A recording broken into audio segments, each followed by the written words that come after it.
UFC Fight Night London, Aspinall versus Tybura takes place this weekend, and I'm going to go through the entire card, starting with the early prelims, ending with the main event, giving my prediction and breakdown for every single fight on this card, starting with the early prelim opener of Jafel Filho versus Daniel Barez. I'm going to have to go with Jafel Filho here. I think he gets this one done. He looked good in his last fight and actually had some pretty decent moments that showed us what he was all about against Muhammad Mokaev. I mean, he really did nearly rip his leg off in that fight. And Daniel Barez, the problem I have with him is that his only real thing that you have to watch out for is his wrestling.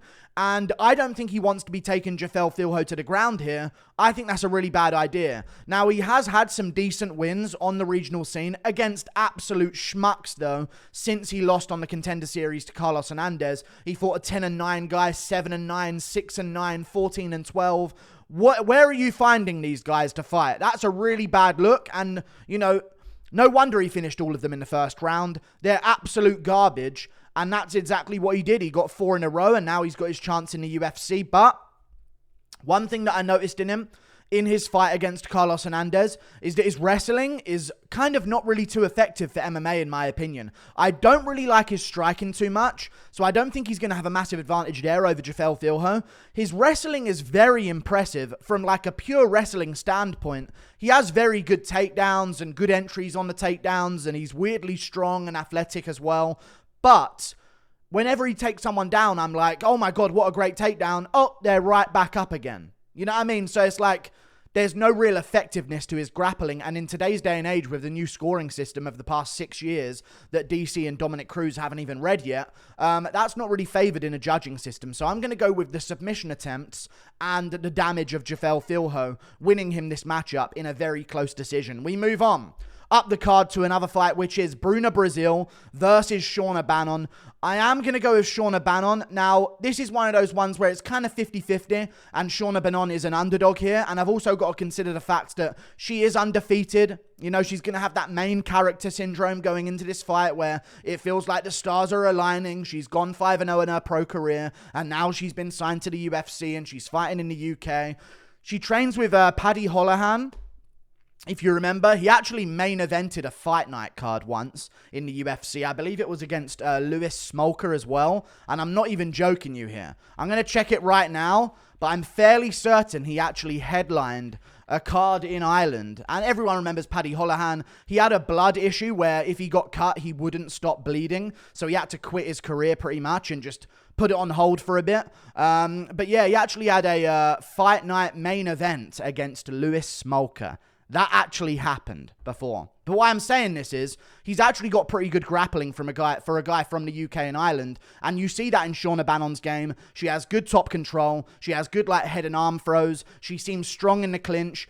She's not afraid to cheat. She grabs the cage sometimes. I like that because you're allowed to cheat in the UFC. We've seen it over and over again. And again, Bruna Brasil, outside of the head kick, there isn't much to be impressed by. And that's kind of what we all fell for by picking her against Denise Gomez, who finished her in the second round and beat her up badly in the first round as well. And what we saw there was a girl on the Contender Series who was given space in Bruna Brasil, found her head kick KO. But then when a Denise Gomez came forward against her and put her up against a cage and started throwing some heat, she really folded. She doesn't like being pushed backwards, but if you give her space, she will find some kind of shot to land. I think that Shauna Bannon, with her grappling, with her grit, with being undefeated, having that main character syndrome of thinking that she can't be beaten, is going to push forward here, and I don't trust Bruna Brasil because that loss to Denise Gomez was quite a bad loss. She took some damage and she's already fighting again just over 3 months later. So I don't like that. I like Shauna Bannon as the underdog here in this matchup. She's been incredibly active in her career. 4 fights in 2022, 5 fights or 6 fights in 2021 in the amateur scene. She went 9-3 as an amateur, winning her last 5 fights as an amateur. That's a lot of experience that's sort of hidden on her pro record. I'm going to go with her winning this one by decision, 29-28. We move on. Up the card, Chris Duncan versus Yanal Ashmouz. Chris Duncan is a favorite. Now, that in my opinion, regardless of who you think is going to win, if you're picking Chris Duncan, you should be like, I like him as an underdog here. He's the favorite in a lot of places. And I think all of the places. He's a decently sized favorite. I think that is straight up incorrect odds. Straight up incorrect odds. Chris Duncan looked absolutely, and I'm not even over exaggerating when I say this. I know he's from the UK, but I'm not biased. He looked absolutely terrible in his last fight.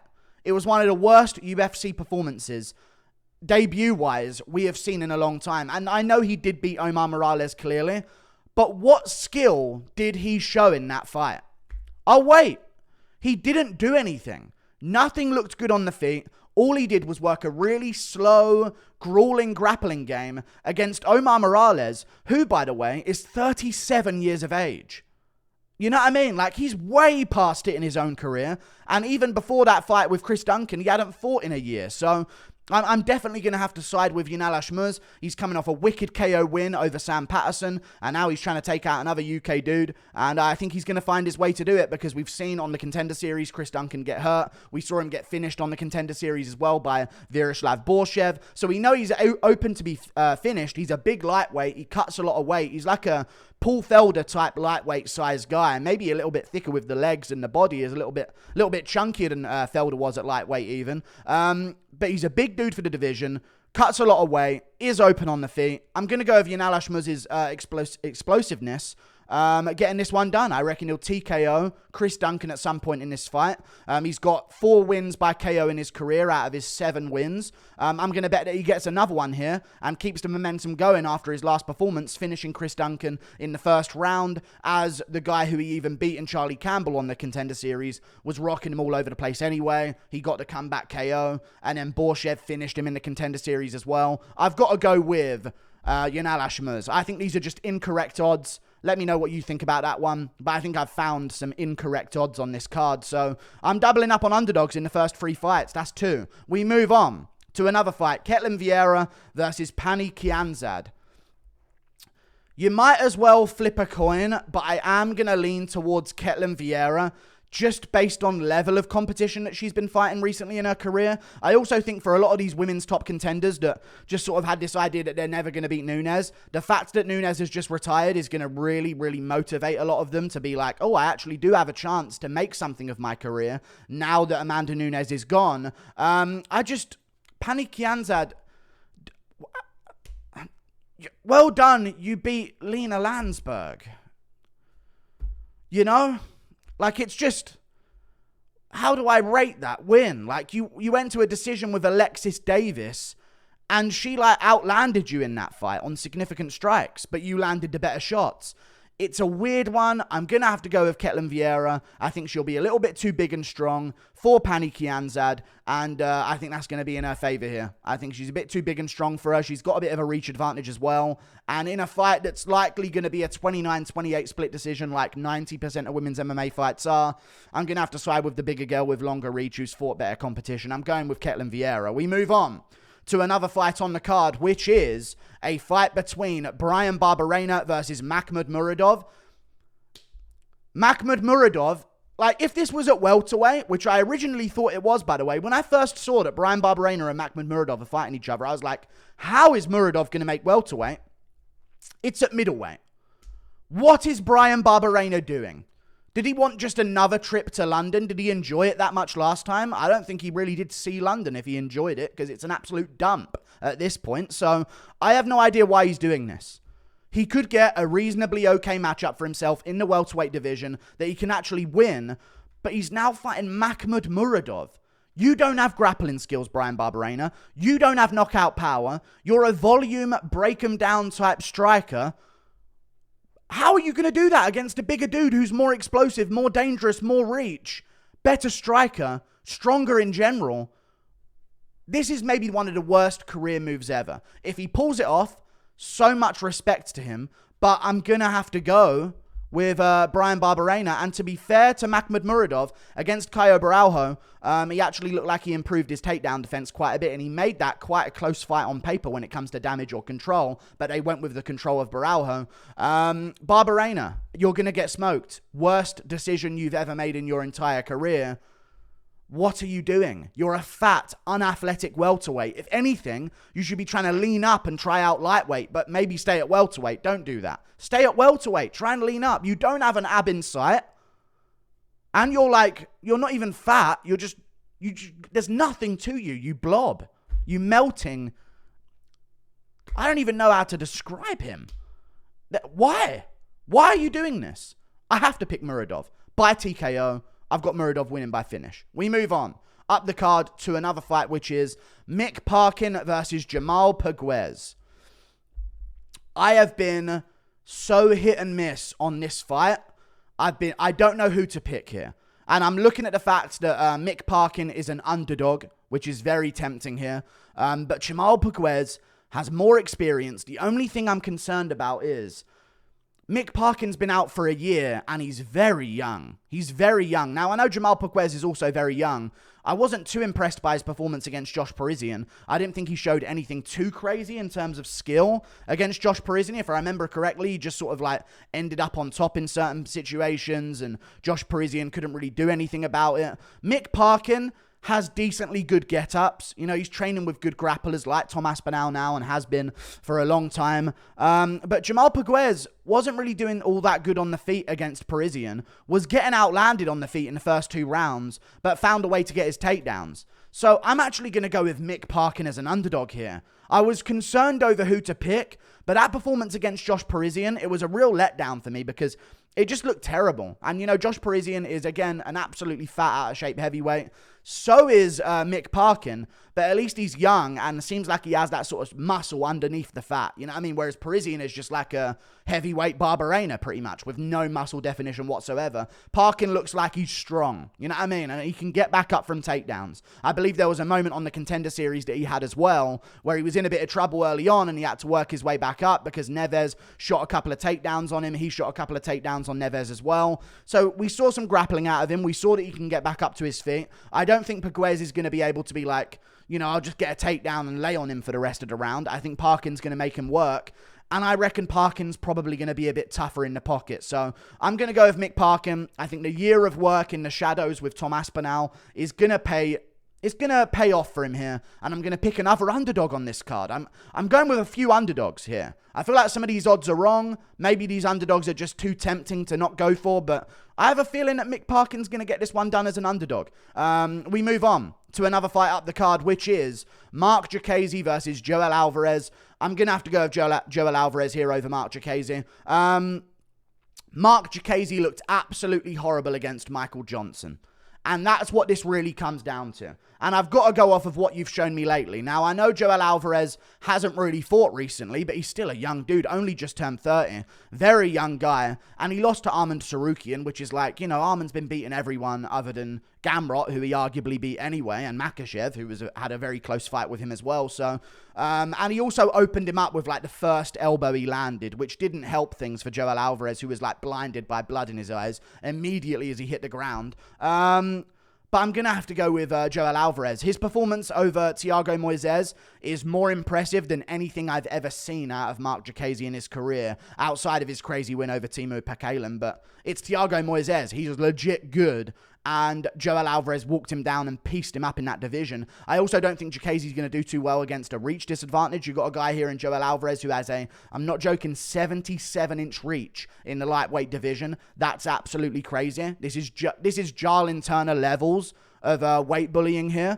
I'm going to have to go with Joel Alvarez to win this one. Experience, had a bit of a layoff as well, coming into his prime. Marc Diakiese has sort of made a career for himself recently and stuck onto his career by, you know, wrestling people who don't know how to wrestle in Hadzovic and Borshev and just holding on to them. And if he can't do that, he seems to get smoked. So I'm going to go with Joel Alvarez. I think he'll be too imposing, and I think he'll chop down Diakiese and maybe catch a guillotine, because we've seen Diakiese a few times get caught in those guillotines going for takedowns, right? Against Rafael Alves, he got caught in a guillotine. Against Dan Hooker, we saw him get caught in a guillotine. And Joel Alvarez has some really nice guillotines off of a takedown against like a timid opponent on the feet. He caught one against Joe Duffy. He also nearly caught one against Alexander Yakovlev, and he has a few other of those guillotine chokes in his career and Dash chokes as well. So I'm going to go with Joel Alvarez here, catching a guillotine after hurting Diakiese on the feet. We move on to another fight on the card, which is Danny Roberts versus Johnny Parsons.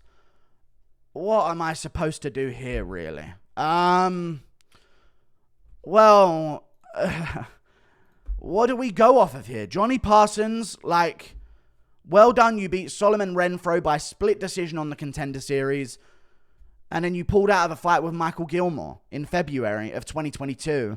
And you've been so inactive recently as well. Like, how do I trust this guy? He's been so inactive. I'm going to have to go with Danny Roberts. As chinny as... Oh, I know he's going to get chinned if I pick him, though. I can sense a chinning if I pick him here. But then the people that Johnny Parsons was KOing, they were really bad. 7-4, 10-4, 12-9, like... And then when he fights good competition, he takes him to a decision. He took an 11-7 fighter to a decision, lost to a 16-10 fighter, 5-2 fighter. Like, I'm going to have to go with Danny Roberts. He's going to get chinned, though. So let's all have a joke and a laugh about this. He's going to get chinned. Although he didn't get chinned by Trinaldo, he just got rocked and wobbled. And he didn't get chinned by Amiv and actually won that fight, even though it was a bad robbery. Had some time off since the damage he took against JDM. Last chance. Gonna have the UK crowd behind him. I don't sense much talent out of Johnny Parsons. I'm going to have to go with, like, just at least at a basic level, the striking technique of Danny Roberts winning him over here. And maybe the rangy striking as well. He also has a few losses on his record that arguably shouldn't be losses. He fought Claudio Silva and they stopped it to an armbar that he didn't even tap to and was easily working his way out of. So he was actually winning that fight against Claudio Silva, who was 12-1 at the time. So I'm going to have to go with Danny Roberts over Johnny Parsons. Yeah, more UFC experience, more experience in general, and just seems a little bit more talented. It's just that chin you have to worry for, right? We move on to another fight up the card, which is Davy Grant versus Daniel Marcos. You know what? I've had a feeling this whole week that I was actually going to pick Daniel Marcos here by KO. Because I was thinking there's bound to be a time soon where eventually Davy Grant doesn't pull it off. And it would be sad if it happened in the UK, but that's what happens to these older fighters, you know. But at the end of the day, Assunção's still pretty good. You know what I mean? Assunção is still a pretty good fighter, was keeping it technical with Cody Garbrandt before he got caught at the end of the second round, and he also made a really good work. He actually had a really good performance against Victor Henry, who we've seen bounce back since then and look great in the fight before then as well, so that's a really good win, and Davy Grant managed to find the finish in the third round after a bit of a weird call about a cage grab and stuff like that. But if you ain't cheating, you ain't winning in the UFC, so you better cheat. I like that Davy Grant cheats a little bit, so I'm going to have to side with him here over his opponent in Marcos. I just don't trust Marcos. I was rewatching his fight with Simon Oliveira, and I was noticing a few things in that fight where he's very timid in round one, and Simon Oliveira is not a big dude for the bantamweight division, you know? He's not a big dude for the bantamweight division. Davy Grant is a giant dude for the bantamweight division, so I think he's a lot more imposing, and I was seeing Simon Oliveira able to back up Daniel Marcos in their fight, and he only really got Simon Oliveira because he caught him as Simon Oliveira was going for like a spinning back fist. He caught him with a shot right on the side of the head, and then he went all wobbly, and then he caught him with a knee to the body or something that hurt him to the body, and that was sort of the beginning of the end for Simon Oliveira. But it just, from what I saw Daniel Marcos in certain exchanges being timid on the feet and also taking a few leg kicks, and I just think Davy Grant is a little step above that. You know, I thought he beat Adrian Yanez. I should have picked Font to beat Yanez. That's one of my worst predictions. I was thinking Font the whole build-up, and I switched for the hype. I was so bad. But I'm going to go Davy Grant here. A little bit more damaging. I am worried about his performance against Lewis Smolka, but Lewis Smolka has headlined a UFC event against Holohan, so, you know, something to consider. I'm going to go with Davy Grant. I think his kicks are good. I think he's going to find a lot of success with that front kick down the middle. And I think he's got a bit too much power. And Marcos is a little bit too hesitant on the back foot. I don't like what I'm seeing from him in his career. And we've seen him take, you know, lesser fighters to decisions, like a 5-3 fighter to a decision. That was way earlier in his career. And he's staying a bit more active now. But I just don't trust him to get this one done. I don't think he's going to finish Davy Grant. And if he doesn't finish Davy Grant, you're in for a world of trouble, in my opinion. So I'm going to go with Davy Grant. Finishing potential, in my opinion, is on his side. He's coming off a great win against Assunção, which I think is an underrated win because Assunção doesn't get enough respect. He's a very technical guy in the bantamweight division that's tricky to beat on the best of days. I'm going to go Davy Grant. I think he's too imposing, too powerful, and I think he's going to have Marcos hesitant in the pocket. And I think after a few calf kicks early and leg kicks early on and kicks to the body early on as well, I think we're going to see Davy Grant find that KO blow in a scrap against the cage. We move on to another fight up the card, which is Lerone Murphy versus Joshua Kalibau. I think I was too hard on Lerone Murphy. I'm going to call it the Jack Della Maddalena rule, where we don't really be too hard on fighters who are taking on short notice replacements. Now, JDM's a different scenario completely. You kept pulling guillotines. He was dumb. But my only reason why I would think, you know what, maybe I'll pick Joshua Kalibau here is because I didn't think Lerone Murphy looked that good against Gabriel Santos. But Nathaniel Wood pulled out of that fight. Now, I know they're both strikers, but Gabriel Santos is a very different fighter than Nathaniel Wood. He's got grappling game. He's got jiu-jitsu as well. He has a really good back take, and he found the back of Lerone Murphy in that fight as well. And it was also Lerone Murphy's first fight back after some really tough times with injuries, and I think he got hit by a car or a motorbike or something along those lines, and he had to, he was laying there in the road for an ambulance for ages. I remember seeing a story about it. So there was clearly some cobwebs that he needed to shake off in that fight with Santos. And Nathaniel Wood is one of the most composed, fundamental, very ordinary strikers. And I mean that in a very good way. I'm going to talk up Nathaniel Wood in a second because he's also fighting on this card. But he's a very composed, very technical fighter who doesn't really do anything wild whatsoever. And then you get Gabriel Santos on short notice. Everything he does is wild. You know what I mean? He's trying to take your head off. He's going for crazy things. He's jumping on the back. Nathaniel Wood's not doing that. You know, he's very normal in what he does. And I think that was a bit of a mix-up for Lerone Murphy, and he still pulled off the win. So I think with enough time to prepare and a full camp to prepare for Kalibau, I think he's a different level. For example, I think Lerone Murphy in a striking match would easily defeat Seung-Woo Choi. And I think that Joshua Kalibau went to a split decision with him. I don't think that. I know it.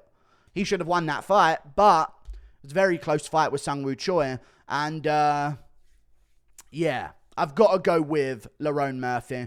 Although he did look good against Melsik Bagdasaryan, I don't think Melsik Bagdasaryan's all that amazing, really, when you think about it. I think Murphy's composed. He's not going to get caught. I think he's very difficult to finish. Although maybe I worry about his chin at times. I think he doesn't really leave too many openings where his chin's wide open in the air like other fighters that maybe could get caught by a Kalibau, where he might turn a fight around. I think Lerone Murphy's going to be able to find top position at times and also just be a little bit more technical on the feet at range and be able to outpoint Kalibau. Plus, there's going to be that UK crowd advantage. A lot of the decisions that are close in the UK seem to go towards UK fighters. So I'm going to have to go Lerone Murphy here. I think I'll side with him. I was thinking maybe Kalibau, but I think Kalibau's a little bit too hit and miss, whereas Lerone Murphy is consistently okay. You know? Going with Lerone Murphy, I think with a full training camp and preparation for a fighter, he can look a lot better than he did in his last fight. We move on. Up the card. Jai Herbert versus Fares Siam. Am I picking another underdog here? Shall I check the odds? There they are. I'm going with another underdog. I'm going with Jai Herbert.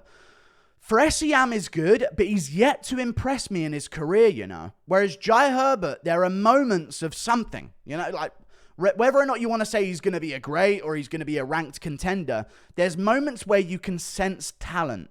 And where his gym's going at the moment, with Team Renegades, with Leon Edwards, Jake Hadley, Arnold Allen's training there now, they've got a real force and they're going to carry momentum in that gym and it's going to build all of their confidence. I think Jai Herbert, the problem with picking him before was the fact that he's so chinny, and often when he's fighting, he's like coming off a KO loss or a finish. You know what I mean? He got beaten by Renato Moicano. He got beaten by Francisco Trinaldo by a KO, and he's yet to sort of build himself some momentum. I thought he beat Ludovic Klein, and I think that was a great performance, and I think Ludovic Klein is a very dangerous fighter and a decent fighter in that division. So I think he deserves respect there. I also think he could have won that fight against Klein as well. And he also should have beaten, he did beat Nelson before that in the grappling against the cage, which I think was quite interesting to watch. But I think against Fares Siam, he's going to get a nice, tall, rangy striker to work against. And again, we've got another one of these guys, not in the featherweight division, but in the lightweight division. Well, the other ones I was mentioning were at lightweight as well. 77-inch reach in the lightweight division. And Fares Siam's usually the guy, 75-inch reach, with that advantage over his opponents. I just don't see anything crazy special for Fares Siam. But I do see very minute moments of excellence with Jai Herbert. And I think in this matchup, if he's not really too worried about the takedown, I reckon he is going to be able to win this one on the feet. And I actually am going to pick him by TKO here on the feet as well, because I've watched back a lot of Jai Herbert's regional fights in the build-up to this.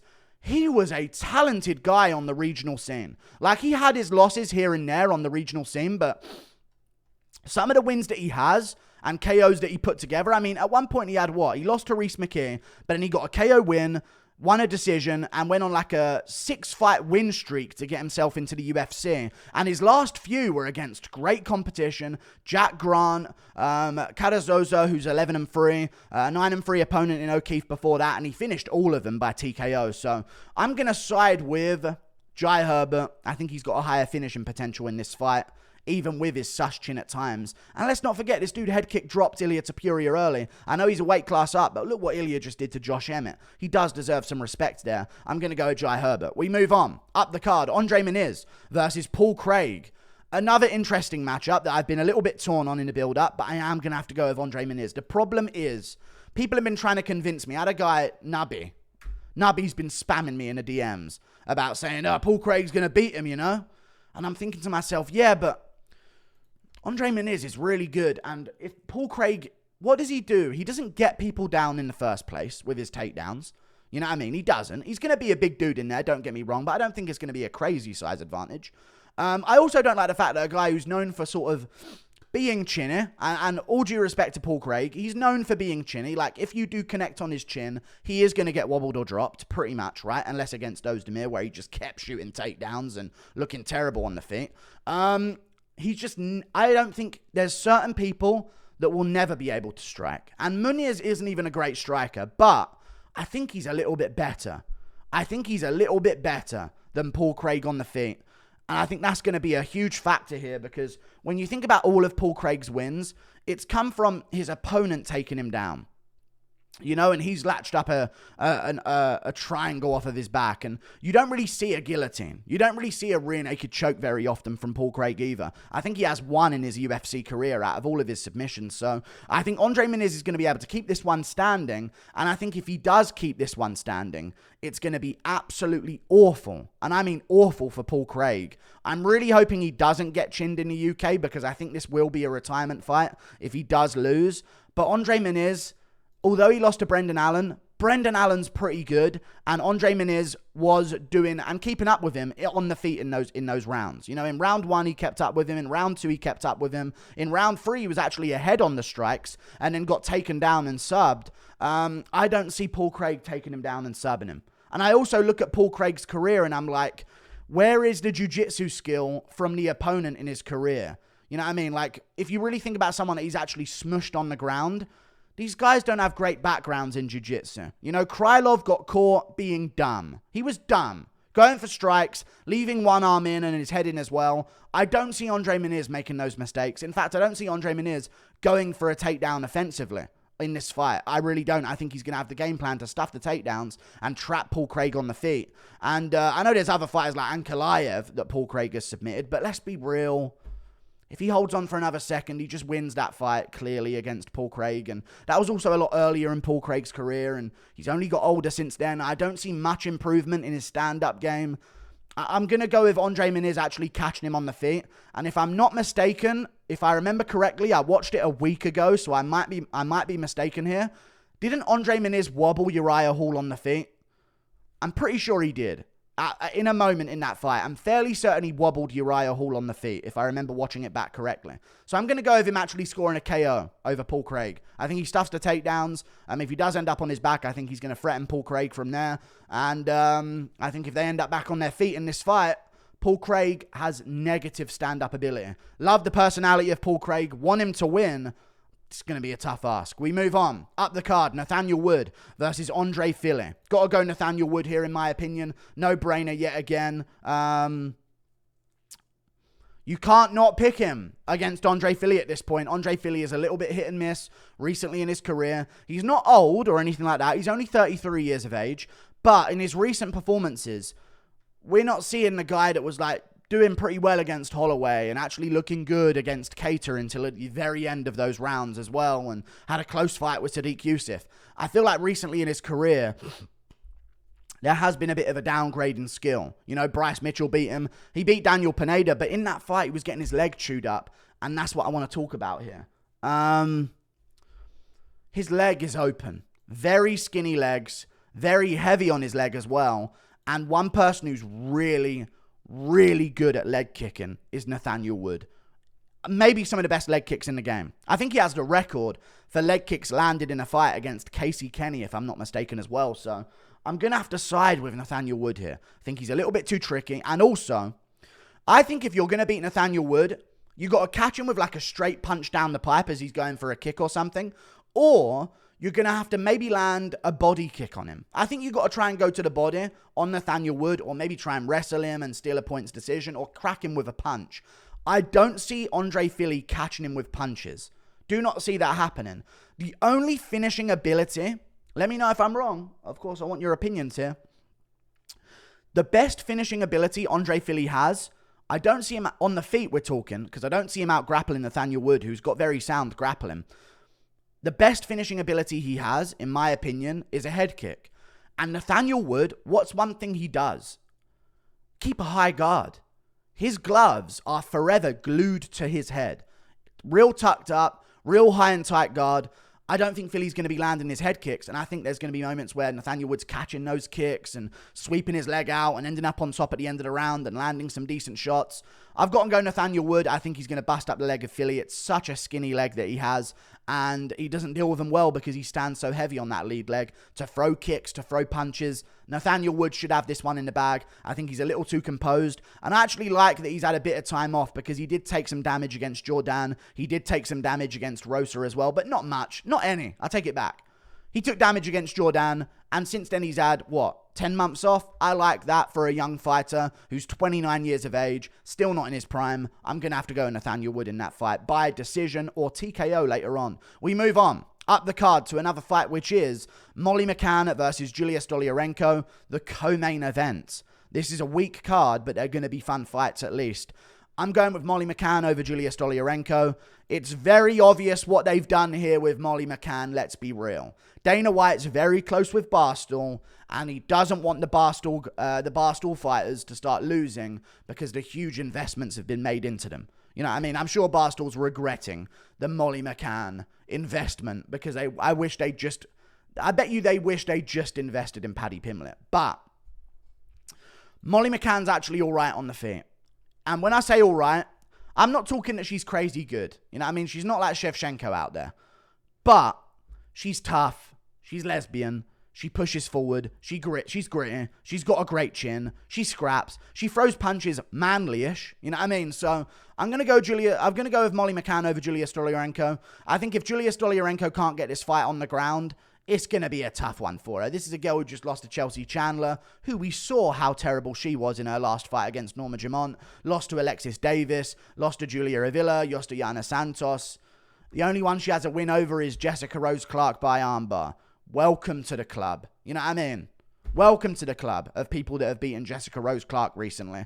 I'm going to have to side with Molly McCann. I think she can keep it on the feet, and I think she'll be able to beat up Julia Stoliarenko as the fight goes on and get scrappy, get in her face, and break her as the fight goes on. I reckon she'll win a decision, 30-27, maybe 30-26. And also, I want to mention here, Molly McCann actually showed good ability to get back up in certain fights in her career. You know what I mean? Like, she fought a Tyler Santos very early in her career, and she does work her way back up to her feet when she gets taken down by anyone not named Erin Blanchfield, it seems. So I'm going to go with Molly McCann.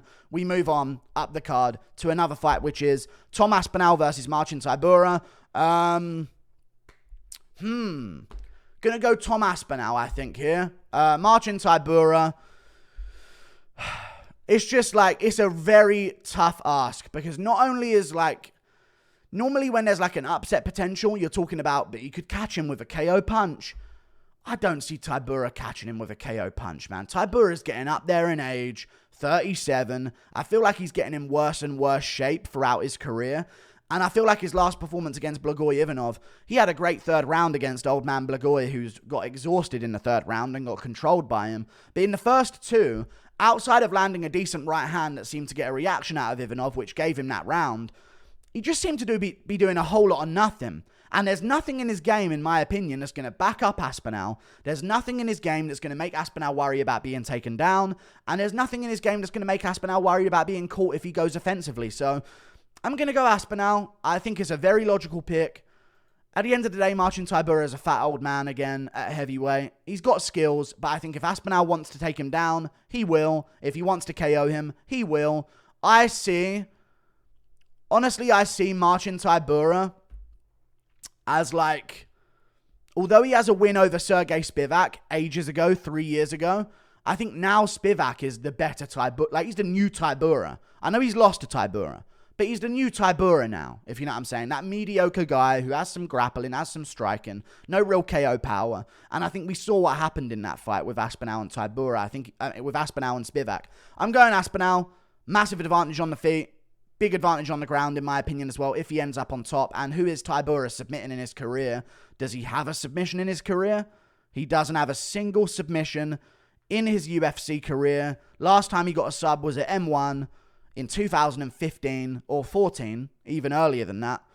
I've got to go with Tom Aspinall here. I really do. I think after his surgery and a long time off as a young heavyweight, I think he's going to come back with vengeance. He's had a year off. He's given it enough time. I think he's going to piece up Marcin Tybura pretty badly here and finish him on the feet, maybe in the first round, or maybe even take down Tybura, and Tybura might just be too fat to get back up on his own, let alone with Tom Aspinall on top of him. And also one thing we saw, I want to mention this too, Volkov got Tybura down in round 1, and you saw the grappling exchanges between Aspinall and Volkov. Volkov took down Tybura in round 1, and that's how he won round 1. He took down Tybura off of a kick. I'm going with Aspinall. I think Tybura is too obvious with when he's going to flick up his little Dillashaw wannabe kicks at heavyweight. And I think Aspinall's going to find the double leg if he wants to. Or again, get the TKO on the feet. Going with Aspinall. Like and subscribe. Thank you for watching. Toodle pip. I'll see you later. Bit of a weak card in terms of fight names, but I think it's going to be a really fun one. And I've picked a few underdogs. I think there's going to be some upsets. Toodle pip. See you later. Goodbye.